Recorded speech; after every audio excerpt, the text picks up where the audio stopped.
Assalamualaikum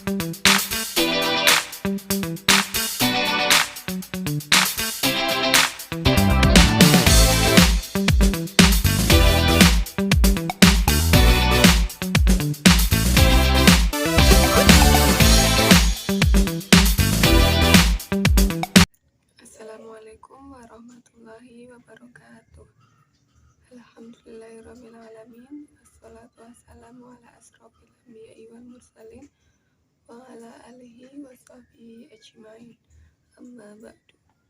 Ketemu lagi dengan saya untuk kesekian kalinya, tapi itu tidak menutup kemungkinan kalau kalian sudah mengenali saya.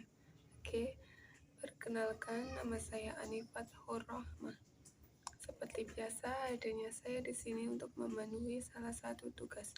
Saya Anifat Hurrahmah dengan NIM 2111-2000-2530 dari Universitas Islam Nahdlatul Ulama Jepara, Fakultas Ekonomi dan Bisnis, Program Studi Akuntansi, akan menyampaikan hasil kerja saya pada mata kuliah akuntansi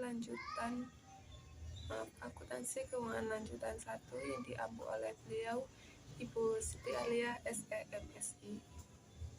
Langsung saja, tanpa berlama-lama, saya akan menyampaikan pokok bahasan menjawab soal nomor 1 sampai 3 pada soal UAS, yaitu dalam pertanyaan yang hampir sama mengenai perlakuan akuntansi pada saat terjadi transaksi antara induk dan anak perusahaan.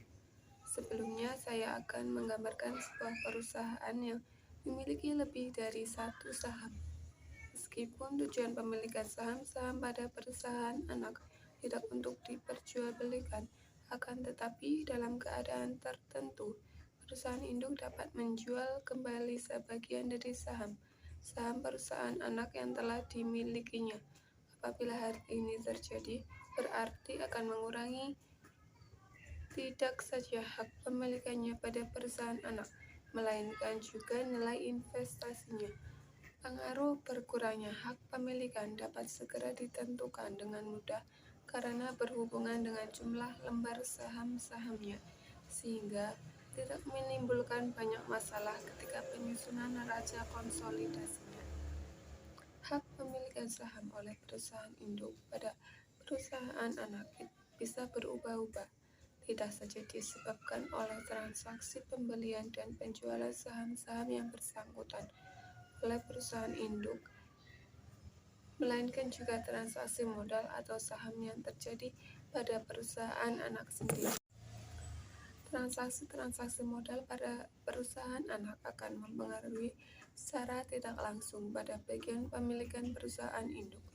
Jika induk perusahaan memiliki sebagian dari saham preferen anak perusahaan, maka bagiannya atas saham preferen tersebut harus dieliminasi.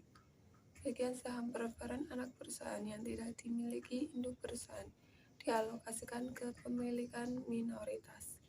Selanjutnya, jika terjadi transaksi penjualan barang dagang atau aset tetap, ketika pencatatan akan dilakukan terlebih dahulu jurnal eliminasi.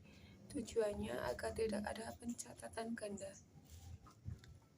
Kemudian, pada saat perusahaan menjual obligasi langsung ke afiliasi, semua pengaruh dari utang antar perusahaan harus dieliminasi dalam penyusunan laporan keuangan konsolidasi. Suatu perusahaan tidak dapat melaporkan investasi pada obligasi milik sendiri atau utang obligasi ke diri sendiri. Oleh karena itu, jika entitas konsolidasi dipandang sebagai perusahaan tunggal, maka semua jumlah yang terkait dengan utang antar perusahaan harus dieliminasi, termasuk investasi pada obligasi, utang obligasi, premi atau diskonto belum diamortisasi, pendapatan atau beban bunga dari obligasi, dan setiap akun piutang dan utang bunga.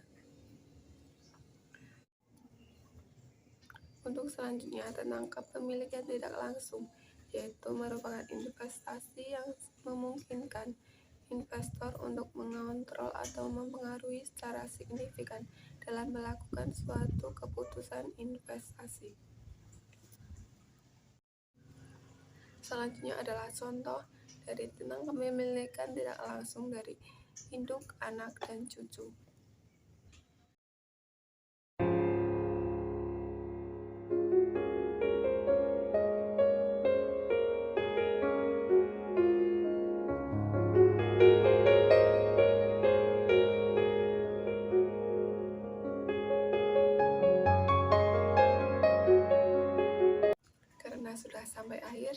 Saya juga akan mengakhirinya. Cukup sekian dan terima kasih. Wabillahi taufiq wal hidayah. Wassalamualaikum warahmatullahi wabarakatuh.